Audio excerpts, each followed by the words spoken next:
The EART TL380, today on Learning Curve. I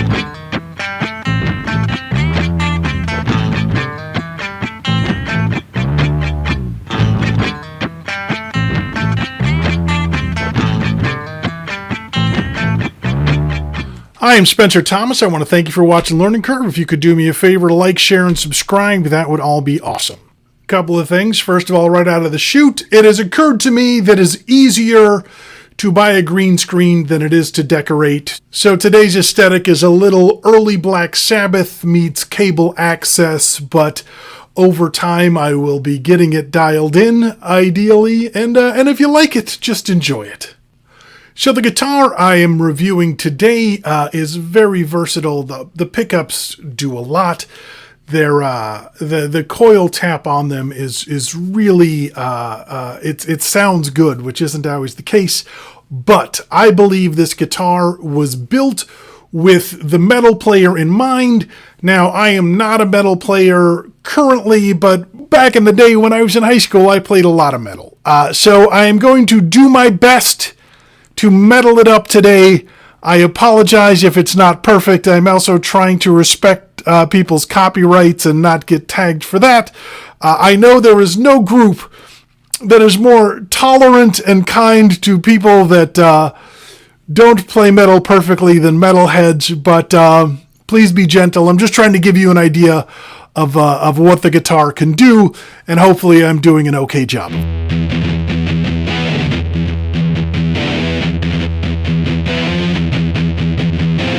So one of the things I've noticed about myself over the past couple of years is YouTube will start to really promote something heavily. Like all the YouTubers will review like Harley Benton's, and then they'll review Glary's, and then sooner or later they'll review something that I either think looks fun or that I could really use, and I end up buying one. That's how I ended up with a Harley Benton TE30. That's how I ended up with a Glary Flame Style, both of which I love, both of which I modded heavily, both of which cost right around $100, cheap enough that, let's just get one and see what happens. And that's what brings us to the EART TL380.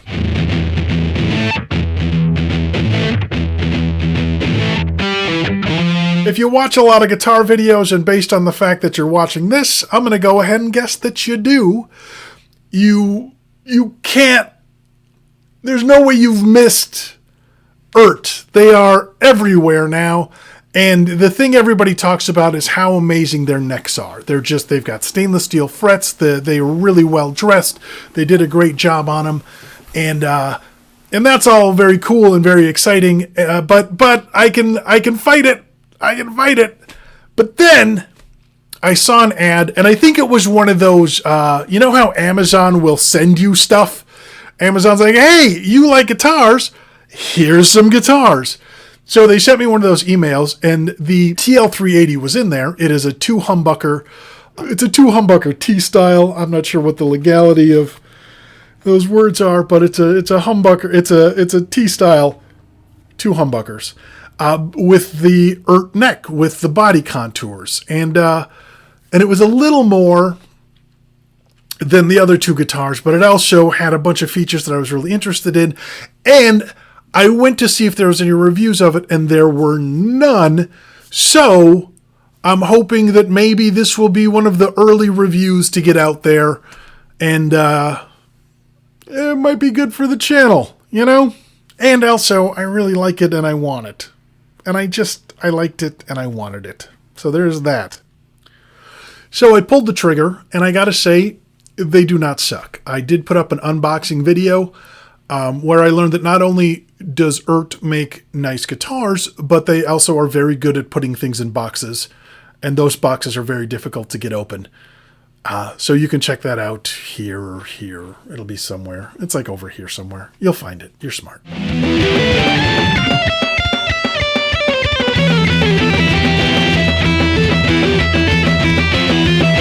The TL380 is a two humbucker T-style guitar. The pickups are mounted directly to the body. Some people believe that gives you better resonance.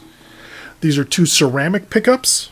The resistance is as follows. The bridge in full hum is 16.08. In coil split, you're at about 8.11. The middle full output resistance is 5.51. The split resistance is 2.76. For the neck full humbucker, 8.26. In split mode, it's 4.15. You got some nice features here. You got a truss rod adjuster at the base of the neck, and it comes with a handy dandy little truss rod adjuster tool.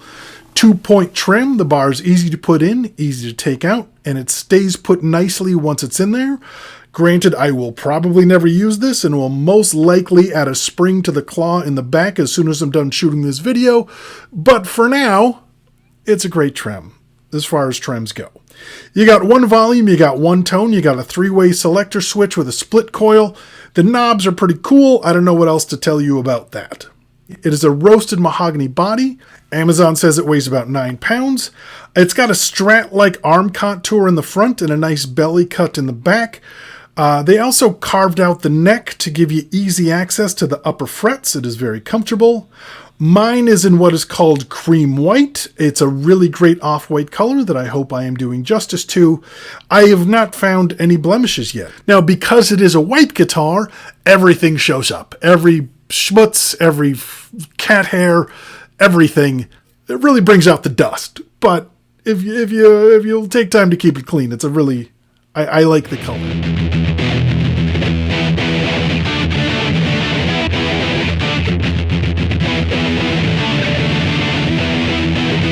So you got a 2-point trem. It's a Strat style bridge, which is great for intonation. There are 3 springs on the tremolo. The soldering on the ground looks good. The block has these interesting grooves set into it that are there to make it easier to string. Now, honestly, I was thinking that this was going to be a guitar with a great neck that I was going to end up swapping out all the electronics on because that seems like the trade-off. But I gotta say, man, it looks great. You got 2 full-size 500K pots. That's usually where the corners get cut. And the switch is legit, which I automatically assumed this would be the first thing to go, but that is a honest to goodness.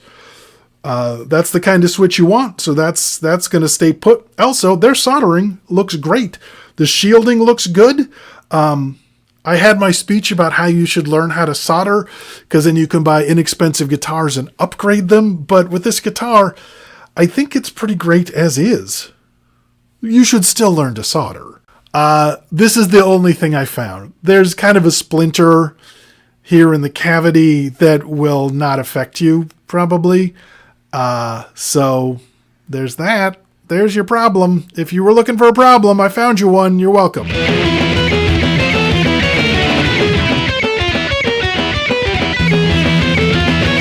As far as the tuners, first off, the tuning pegs are kind of rounded in a way that I've not run into before, and it doesn't affect anything, but I like it. It's neat. It's a little detail, and I think it's nice.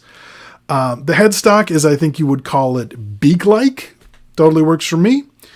I'm told this has a bone nut. I did not do a DNA sample to see if it actually is, but I'm going to take their word for it. The intonation is pretty much on point. There's a couple of little tweaks to make. This is another one of those things. If you don't know how to do your intonation, learn. There are a million videos online that will show you how to do it. It's a really easy thing to do. I might have to tweak it a little bit, but no big deal. The neck is the thing that everybody talks about, and I gotta tell you, it feels great. I don't want to name any names, but I got to play a high-end signature model, and this neck, if you blindfolded me, I would have a tough time telling the two apart. And I love that neck. So there is that. It's a compound radius neck. It's 14 inches around the 12th fret, 9.5 inches around the nut. As far as the action goes, right around 0.070 inches on the low E, 1.75 millimeters. Same on the high E. As you know, you can always adjust the action to your liking, but out of the box, this is fine with me. I put a capo on the 1st fret and a finger on the 17th fret to check the clearance on the 12th fret. So far it looks good, so no need to adjust the truss rod, which would be easy to do because they've got this handy dandy truss rod tool and they put the truss rod at the base of the neck for your convenience. I moved the capo to the 3rd fret, used a 2mm spark plug gauge to check out the nut. It's perfect. Also, the nut is tidy. There's no little bits of debris in the slots. I took a fret rocker to the frets, and there was some minuscule points of non-levelness, but overwhelmingly solid. The frets are nicely rounded. It's a really comfortable, nice neck. The compound radius was new to me, and it takes a second to get used to. But honestly, then it was just like, where you been all my life?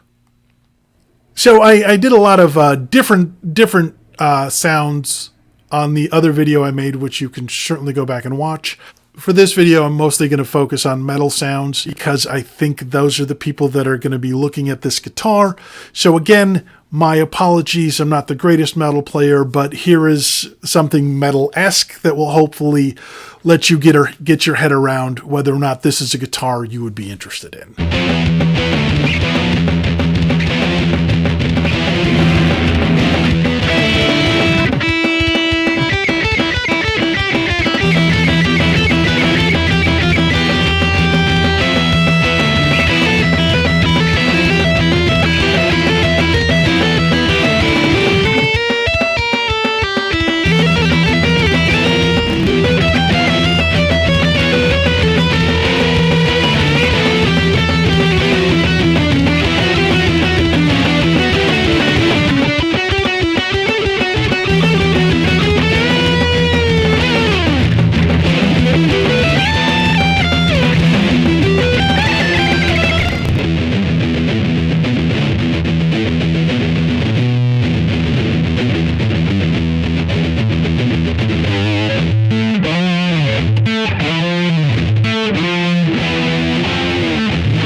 So I gotta say,